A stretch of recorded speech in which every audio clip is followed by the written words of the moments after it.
Welcome to another Adobe Flash video tutorial. During this particular session, we're actually going to set up a new file and we're going to add some objects and actually create some animation. So quite a little bit of ground we're going to cover here, but pretty basic, simple steps to start us off. So let's go ahead and create a new file. If you don't already have Adobe Flash open, you can go ahead and open up Adobe Flash. It'll bring you here to this section here. However, if you already had it open, then you would simply just go File, New to create a new file. But if you're in this view here, under the Create New section, just go ahead and select ActionScript 2.0. We're not going to do a lot of scripting or a lot of animation in this example, so we don't need anything more than the ActionScript 2.0. So I'm going to go ahead and select that. And it's going to create a file for me. Right now there's nothing special going on. It's just a standard a new document that we have here.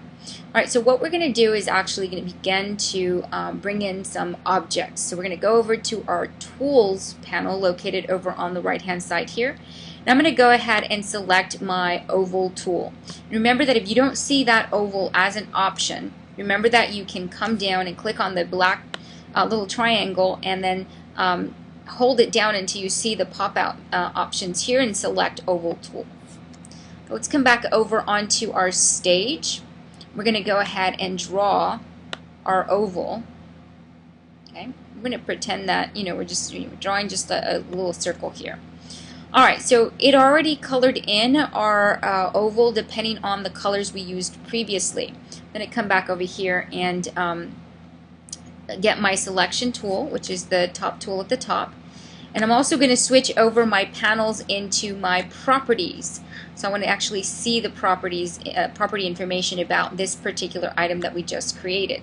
So to be able to see information about it, I'm going to go ahead and select it. You'll notice over here to the right hand side, it's letting me know the position, the size, as well as the color that I have. You can also come down here and take a look at some of that information as well. So here's my object that I've currently selected here. You can tell I've selected it because when you select an item, it'll put these yellow, black little dots on them. Let me click off it. Let me click back on it again. So you can tell the item I have selected. Not only that, but the other thing about items in Flash is, for example, if I have this section selected and I click and drag it over, you'll notice that it removed the outer portion of this particular design that I just created. So I'm going to hit undo. To select all of it, you would have to actually click and drag over all of it so that it selects actually both items, not just the one.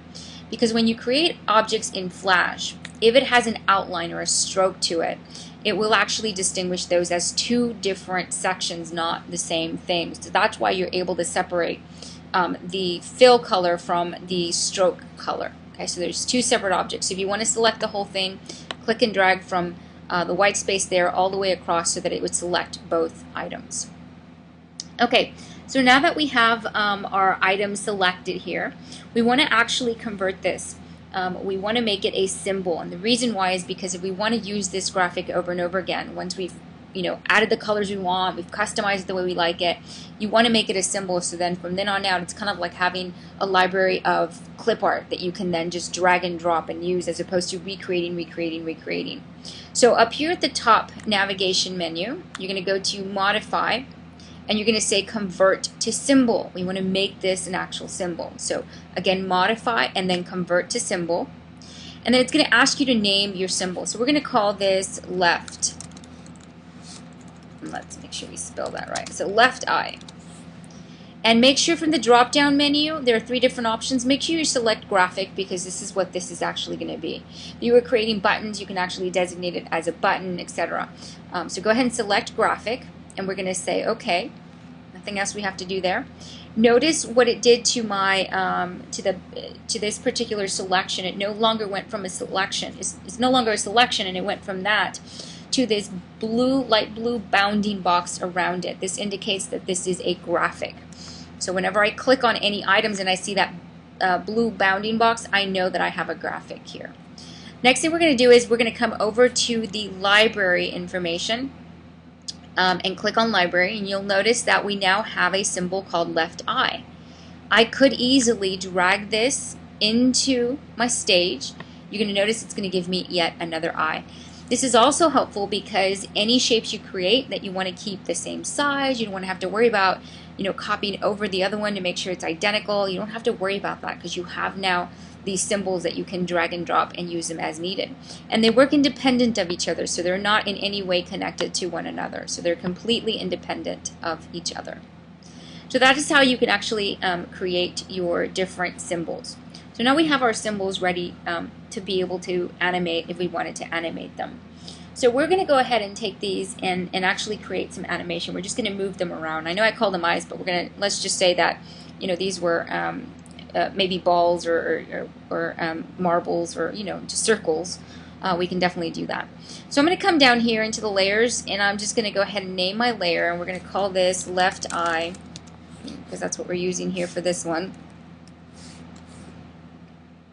And you'll notice both of them, of course, I did place both of these on the same one, so we're going to delete this one. So I'm going to get rid of that by simply selecting and hitting the delete button.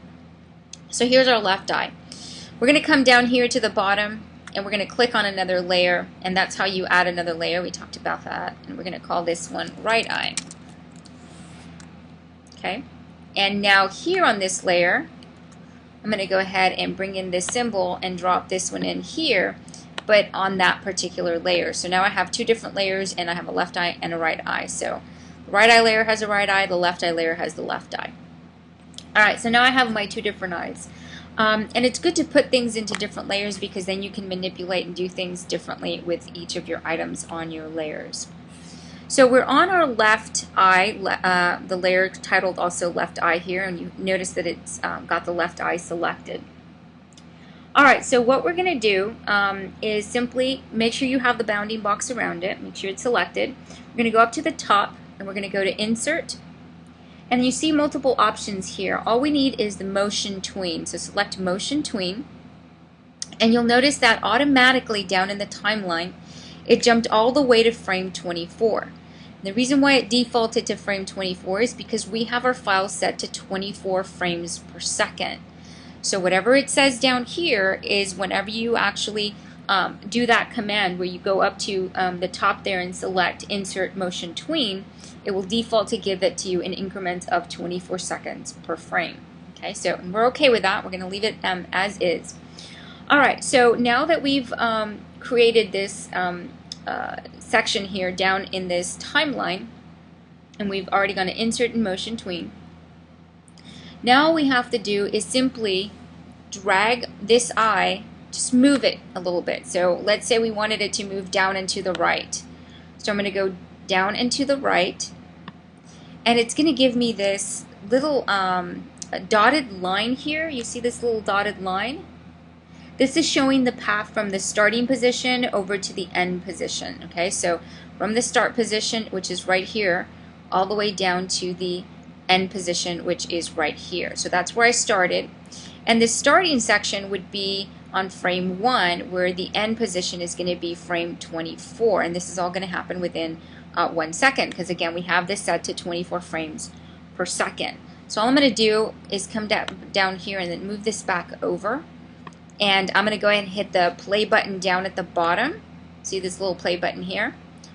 Click on that, and you're going to see, take a look at my stage up here so that you can see once I hit play, it's going to move the eye from the starting position to the end position.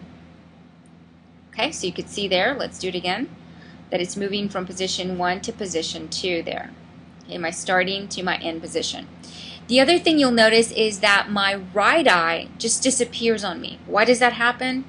Well, because according to our timeline, the right eye would only be visible on frame 1. We haven't done anything with it. It's not visible, so it goes away as the playhead here moves through. After frame 1, we wouldn't see it because there's nothing there for that. Okay, so that's why that eye is actually disappearing. For now, the idea is to get you to learn how to actually create just basic animation, how to get things to actually move.